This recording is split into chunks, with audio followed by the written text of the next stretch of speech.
বাংলাদেশি যারা বাংলা ভাষাভাষী মানুষ আছে সহ বিশ্বের সকল মুসলমানদের জন্য এটা একটা উৎসব। কিন্তু আপনি দেখবেন যে প্রতি বছর রমজান মাস আসলে আরব বিশ্বের দেশগুলোকে একটা বর্ণিল সাথে সজ্জিত করা হয়। শুধু আরব বিশ্বের দেশ বলে না, বা মুসলিম প্রধান দেশ ইন্দোনেশিয়া, মালয়েশিয়া বলে না, এমনকি আপনার সেন্ট্রাল লন্ডন এবং জার্মানির শহরগুলোতেও রমজান মাস উপলক্ষে আপনি দেখবেন আলোকসজ্জার ব্যবস্থা করা হয় এবং রমজান মাস উপলক্ষে পুরো শহরকে সজ্জিত করা হয়।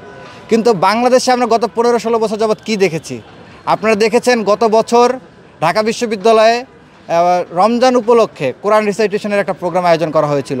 যেই প্রোগ্রাম আয়োজন করার কারণে আমাদের একটা পার্শ্ববর্তী একটা দেশের দূতাবাস থেকে বিশ্ববিদ্যালয়ের উপাচার্য বরাবর চিঠি দিয়ে যে ঢাকা বিশ্ববিদ্যালয়ে মৌলবাদের চর্চা হয়েছে কিনা এই ধরনের তারা প্রশ্ন করার মতো দুঃসাহস তারা দেখিয়েছিল।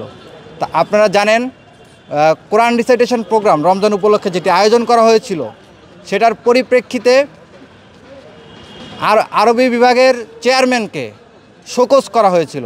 ঢাকা বিশ্ববিদ্যালয়ের উপাচার্যের পক্ষ থেকে অফিসিয়াল নোটিশ দিয়ে জানানো হয়েছিল যে ঢাকা বিশ্ববিদ্যালয়ে যেন রমজান সম্পর্কিত কোনো প্রোগ্রাম আয়োজন না করা হয়।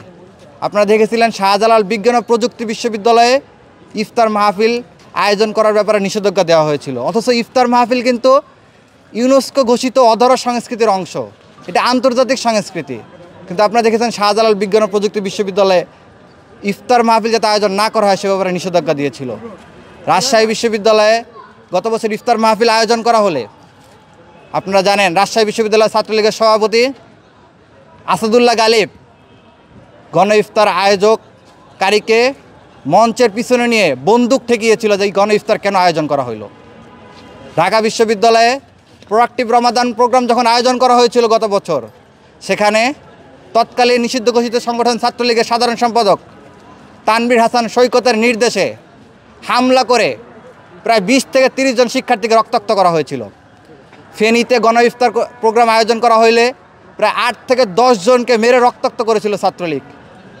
বাংলাদেশের মানুষ আন্তর্জাতিক সংস্কৃতি হওয়া সত্ত্বেও, হাজার বছরের সংস্কৃতি হওয়া সত্ত্বেও ইফতার মাহফিল রমজান নিজেদের মন মতো শান্তিপূর্ণভাবে তারা আয়োজন করতে পারে নাই।